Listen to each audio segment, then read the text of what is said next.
Nagluto ako ng Ilocano standard adobo. Marami, tinago sa refrigerator. Kaya any time of the day in the future, mayroon akong adobo. Please join me at my garlic kitchen for some learning and fun.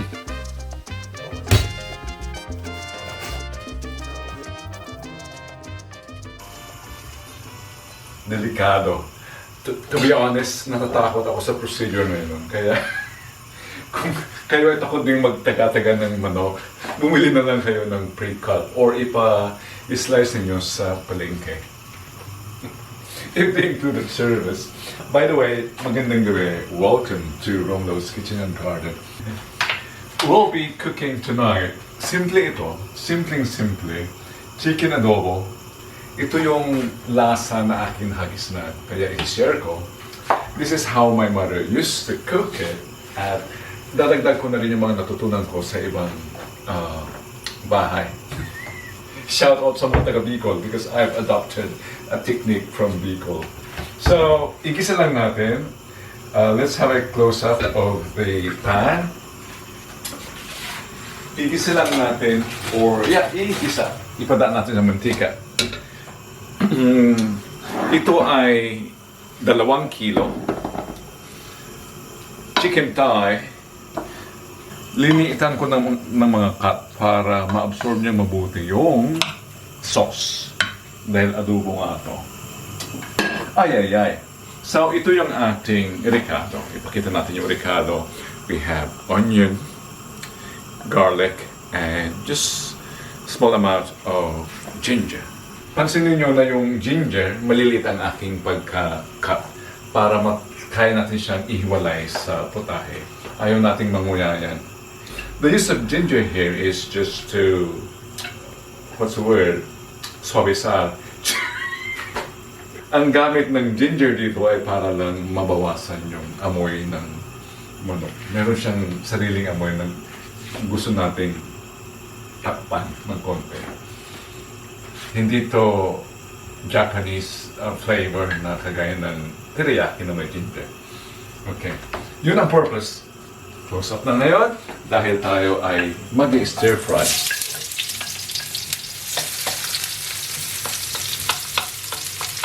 Ayan.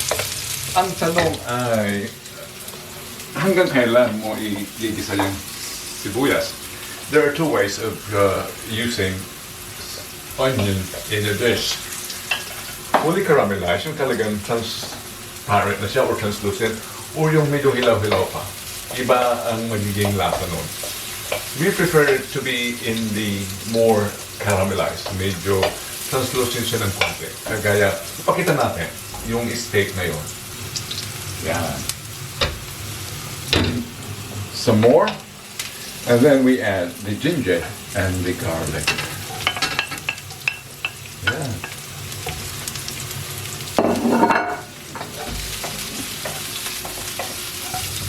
Huwag hanggang iwasan na ma-burn, na masunog siya hanggang sa magkaroon lang ng light brown.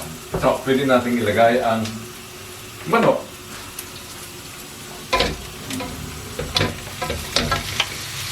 Yeah.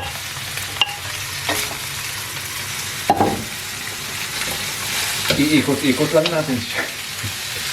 Halo-haloin natin siya hanggang siya ay hindi na pink.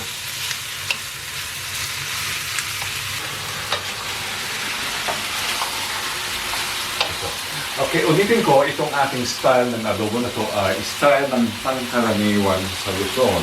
Kasi it's, in my observation, yung mga adobo na mga taga Southern Philippines, especially among the Bisaya, matamis. They add sugar to it. I think they are accustomed to the pumba flavor. Kaya karamihan ng kanilang adobo is towards the sweet side. Ito ay Ilocano. Mostly Ilocano.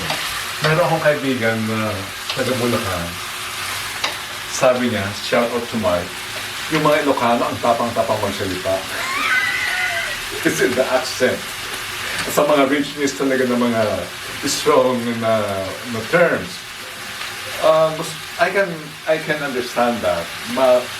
Tunog matapang magsalita. At the same time, yung kanilang mga flavor, ang tatapang din. Imagine na mapait na pinapaitan. What else? Mga pinakbet na ang alat-alat at ang palaya na mapapait. Those are strong flavors to most people. So I understand. Ito rin, to the outsiders, itong ating version na to can come strong also. It's more on the, basta, hindi siya strong, hindi siya maalat, but you can taste the sourness and the salt. And the saltiness.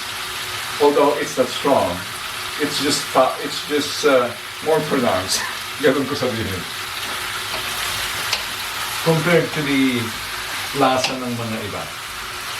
At hindi to, at it's almost another thing that characterizes Ilocano dish, lalo na to, is it's towards the dry, medyo malapot siya. Ganun din yung aming igado at saka yung aming dinuguan. Compared to the Tagalog or to the Bicol. Halo-haloin lang natin ito hanggang hindi na siya pink. Malapit na siyang hindi maging pink. Look! Halos hindi na siya pink. That signals us to add this patis, kunti lang. Yan daw, pakita daw natin sabi ng camera. Galing Thailand. Okay, kunti lang, just a tablespoon or less, para lang bigyan natin siya ng umami flavor. Yan.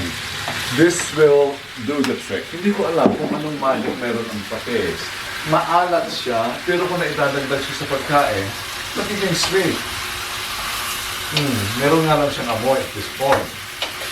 Pero it does magic. Yeah.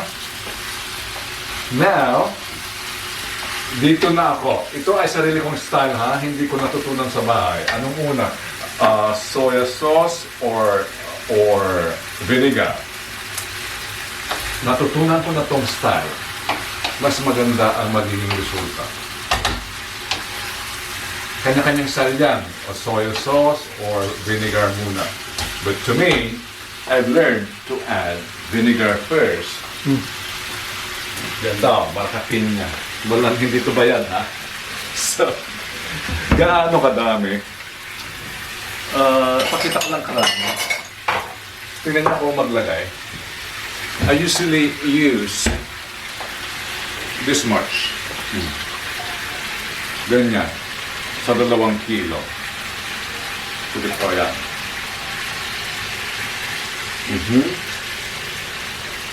Kita niyo yun ha, kahit na malayo. Hindi ko siya gagalawin.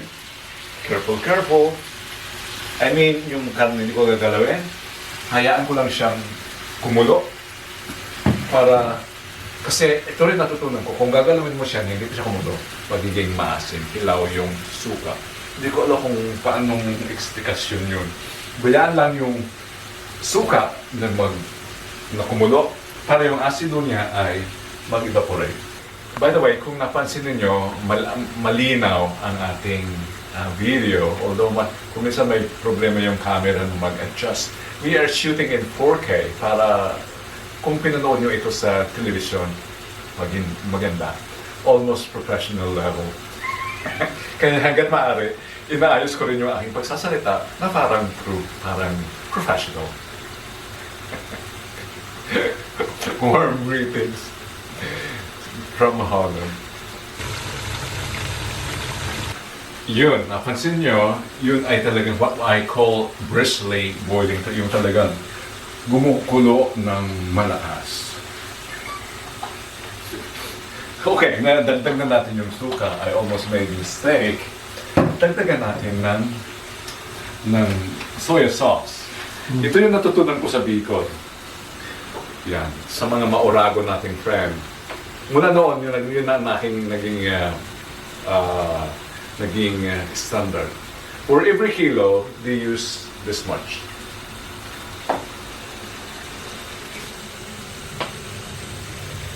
Although, kung minsan, nagtitipid ako ng soya sauce, Binabawasan ko. Yan.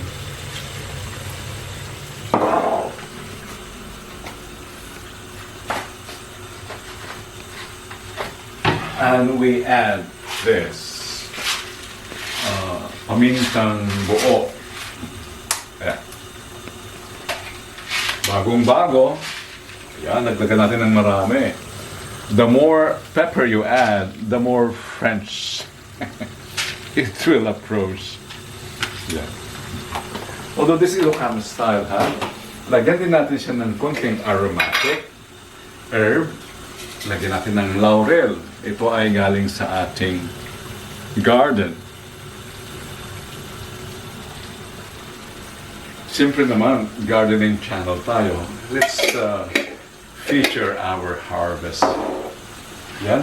Dahil kumulo na siya, pwede na natin siyang pwede natin siyang haluin. Pwede natin siyang haluin. Yan. And at this point, we can reduce the flame. Parang medium high. Wala akong takip. Wala akong takip. What should I use? Dahil wala akong takip, I'll just be using this. I just want to cook it without exhausting yung kanyang sauce. I want it to be towards the drier side. Kaya gusto kong mag-escape pa rin yung liquid or yung liquid to evaporation, but at the same time, I want to help cook or stew the beef. Kaya ganyan na lang.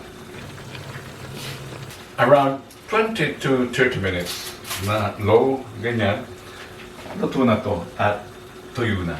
At malapot na, I should say. Until later. Yan. Ang lapot-lapot na. And it's good. Tingnan nyo naman yung kulay. Madilim. Patayin na natin siya. At takpan uli natin. This is best served the next day. Kaya kakainin natin tomorrow. Tatakpan ko lang siya at ipapalamig. Papalamigin ko siya. Ayaw ko nasa loob ng bahay dahil ang lakas na amoy ng adobo.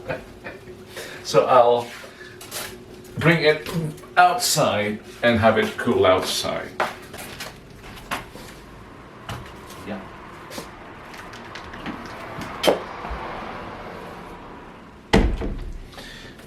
Kakainin natin siya tomorrow. And of course, from its name, adobo. Kaya sinawag siyang adobo because it's basically marinade. Let's get the chicken marinate in its sauce. Di ba?